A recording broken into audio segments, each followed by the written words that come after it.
Teknolog kanalına hepiniz hoş geldiniz dostlar. Bu videomuzda sizlere Vatan Bilgisayar'da satılan hazır sistemlerden 6 tanesini böyle sizler için kısaca inceleyeceğiz. En son olarak da acaba müşteri memnuniyeti nasıldır internet üzerinden sizlere göstereceğiz. Bu videolarımızı devam ettiriyoruz. Bir seri haline getirmeye çalışacağız. Umarım beğeniyorsunuzdur. Abone olmayı ve bildirimleri açmayı unutmayın. Yorumlarınızı ve sorularınızı mutlaka yorum kısmına yazmanızı rica ediyoruz. Arkadaşlar Vatan Bilgisayar öncelikle bilindiği gibi yılların köklü firmalarından bir tanesi. Benim de defalarca alışveriş yaptığım bir firma diyebiliriz. Dostlar ilk bilgisayarımıza geçiyoruz. Vatan Bilgisayar'da VTN MSI 9600F ve GT1030 diye bir kod. Tabii ki sonunda bir kodlar var.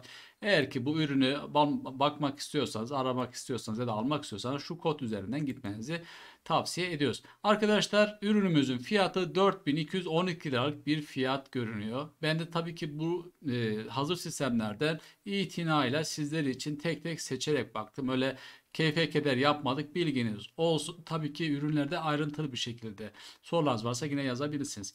Hemen arkadaşlar bakalım. Intel Core i5 yani Intel bir işlemci kullanıyor. 9400F diye bir işlemci kullanıyor. Bu F modellerinde her zaman söylüyoruz.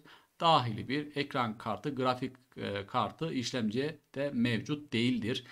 Soket olarak yine Intel ve 9. nesil olduğunu söylemiştik. 2.9 GHz'lik bir frekans teline sahip ve 9 MB'da cache belleği var. Ekran kartı olarak MSI GeForce'un 1030'unu kullanıyor arkadaşlar. 2 GB'lık ve fan olmayan bir ekran kartı. Sürekli bizim de birçok bu ürünlerde satılanlarda ekran kartı olarak bunu kullanmaktadır. İyi bir ekran kartı, ortanın bir tık aşağısı diyebiliriz. Sıradaki ürünümüz Rampage'in 500 wattlık ve 80 plus'lık yani bronzeye geçiyordur muhtemelen. 120 milimetrelik bir power supply var. Kingston'ın 8 GB'lık bir DDR4 ve 2666 MHz'lik ve gecikme değeri 16 olan bir RAM kullanmış.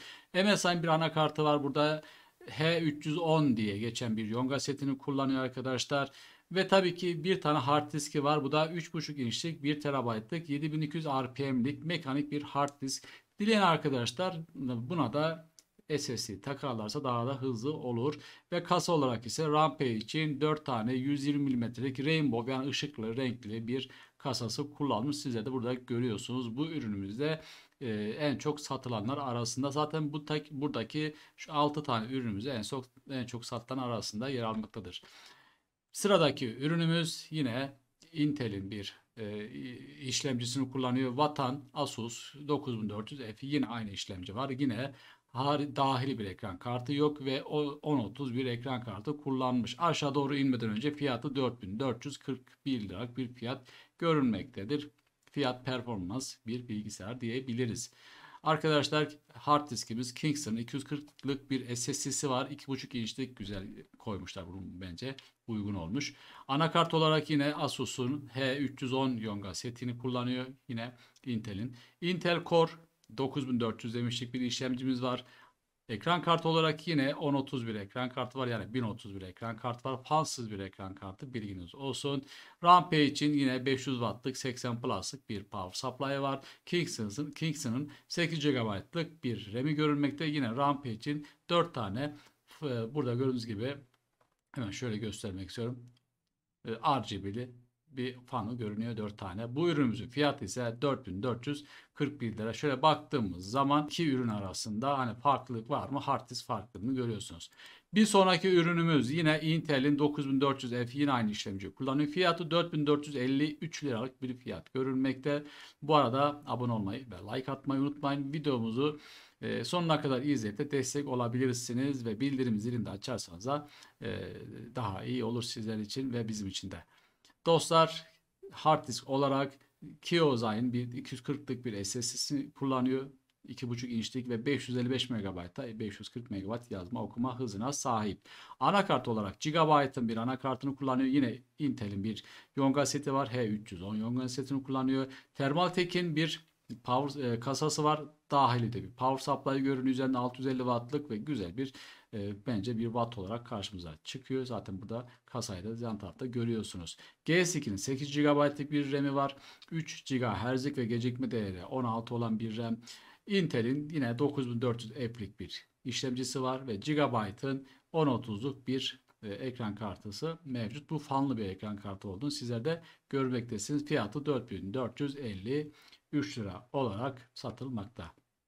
Sıradaki bilgisayarımız AMD bir işlemci olduğunu görüyorsunuz ve tabii ki APU bir işlemci.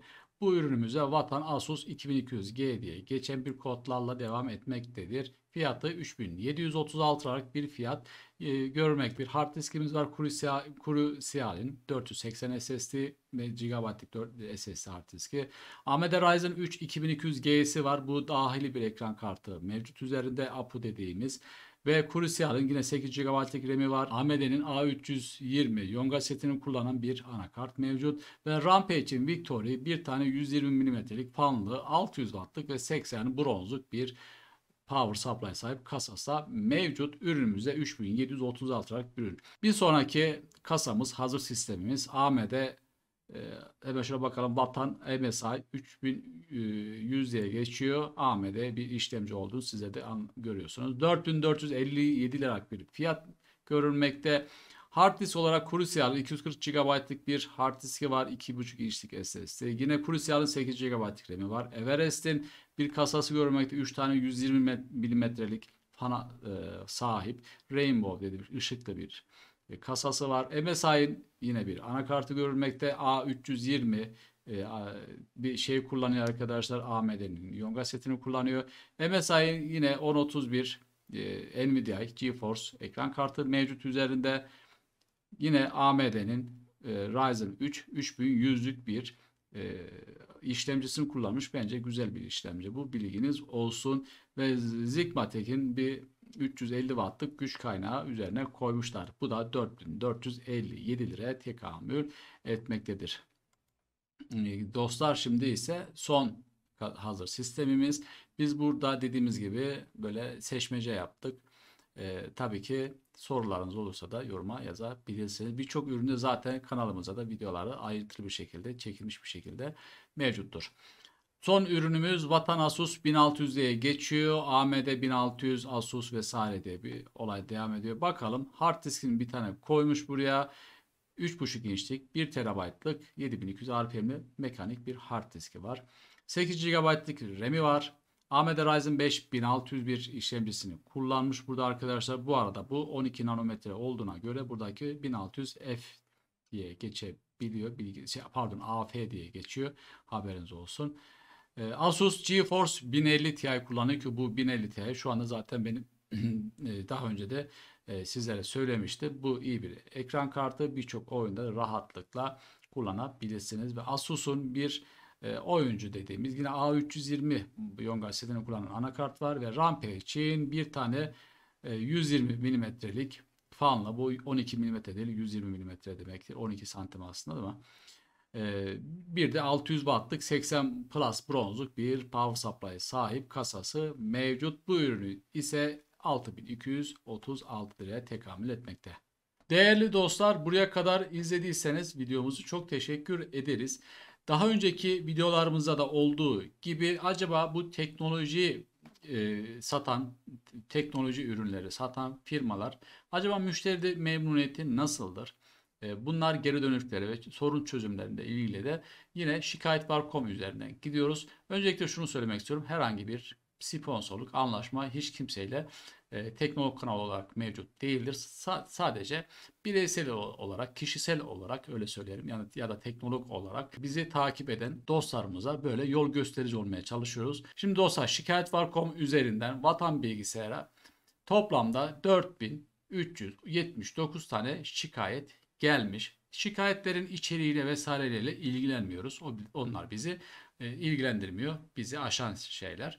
Çözüm sayısı ise 194 görünüyor. Bu tabii ki şunu söylemek istiyorum. Bir önceki videolarımızda sadece belirli ürünler satan firmalar var. Daha böyle ufak çaplı diyebiliriz. Ama bu Vatan Bilgisayar tabii ki çok geniş bir firma olduğu için yani televizyon da satıyor. Başka ürünler de satabiliyor. O yüzden bunu biraz daha geniş yelpazesi olduğunu sizlere söyleyebiliriz. Videomuzun başında da söylediğim gibi Vatan Bilgisayar'dan yıllarca çok ürün satın aldım bizzat kendim. Şu ana kadar hiçbir sıkıntı da yaşamadım. E, internet üzerinden alışveriş yapmadım Vatan Bilgisayar'dan. Tamamen marketi üzerinden, yani gittim şubesinden, her neyse oradan satın aldım çok ürünümü. O yüzden hiçbir sorun yaşamadım. Bu oran bence çok ama çok düşük bir oran. Sizlere zaten bunu şuradan yüzdesine baktığınız zaman 5 yıldız üzerinden 1,5 yıldız alınmış. Bu demek oluyor ki 5 yıldızda 8, %8, bir yılda %82,5. Yani acaba bu ürünlerle ilgili geri dönüşlerde mi bir sıkıntı var? Ya da başka bir şeyde mi sıkıntı var? Onu bilemeyiz. Şuradaki olay tamamen yazılan mesajlardır. Buradaki ise şikayet sayısıdır. Ve bu son bir yılı, yani son 12 ayı kapsayan bir olay. Bilginiz olsun. Biz elimizden geldiği kadar teknolog kanalı olarak sizlere teknolojiyle ilgili bir takım bilgileri yerinde vermeye çalışıyoruz. Çünkü yılların vermiş olduğu bir bilgi, tecrübe sahibiz. Bu konuda da sizlere yardımcı olmaya elimizden geldiği kadar devam edeceğiz. Soru ve önerileriniz olursa da yazmayı unutmayın. Şimdilik bu kadar diyorum. Teknolog kanalı olarak bir sonraki videomuzda görüşmek üzere. Hoşça kalın.